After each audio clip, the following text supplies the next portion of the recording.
নমস্কাৰ প্ৰিয় বন্ধু বান্ধৱীসকল, মই আজি বনাবলৈ ওলাইছোঁ কলপাতত দিয়া মোৱা মাছৰ চাটনি, তাকো ভাপত দি পেলাই। হালধি নিমখ সানি লৈছোঁ মোৱা মাছত, কেঁচা জলকীয়া দিছোঁ, আদা নহৰু আজিকালি বজাৰতে পায়, দোকানত পায় 5 টকীয়া, কিনি আনিবলৈ দিলোঁ। তাৰ লগত দিছোঁ মিঠাতেল।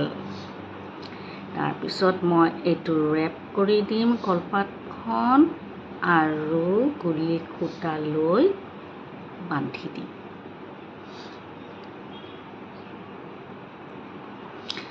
গৰম পানী কৰিলোঁ, গৰম পানীৰ ওপৰত ষ্টেণ্ডডাল দিলোঁ, দি লৈ পেলাই তাৰ ওপৰত মই মোৱা মাছৰ মেৰুৱা কলপাতটো ঢাকি দি দিলোঁ। অলমষ্ট হৈ গৈছেগৈ।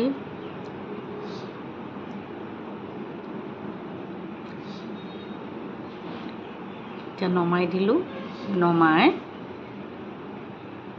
গেছত পুৰি দিম। যিখিনি পানী ৰৈ গৈছে সেইটো পুৰি দিম, যাতে পুৰা গোন্ধটো আমাৰ সকলোৰে বিৰাট প্ৰিয়, সেইটো কাৰণে পুৰি দিছোঁ।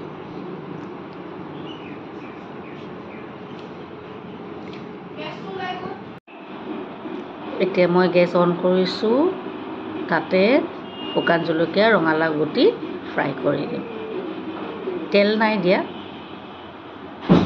ড্ৰাই ফ্ৰাই কৰিম।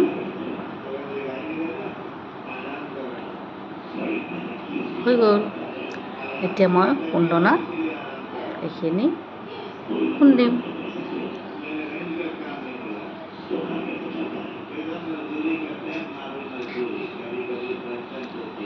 এতিয়া মই মোৱা মাছৰ চাটনিটো কলপাতত যিটো মই বনাইছিলোঁ সেইটো খুলিম।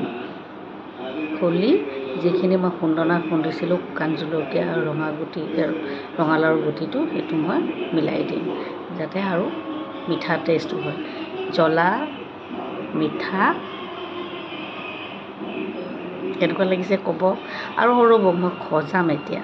নেমুটো এনেকৈ ট্ৰায়েংগল শ্বেপত কাটিম, তিনিকোণীয়া শ্বেপত কাটিম।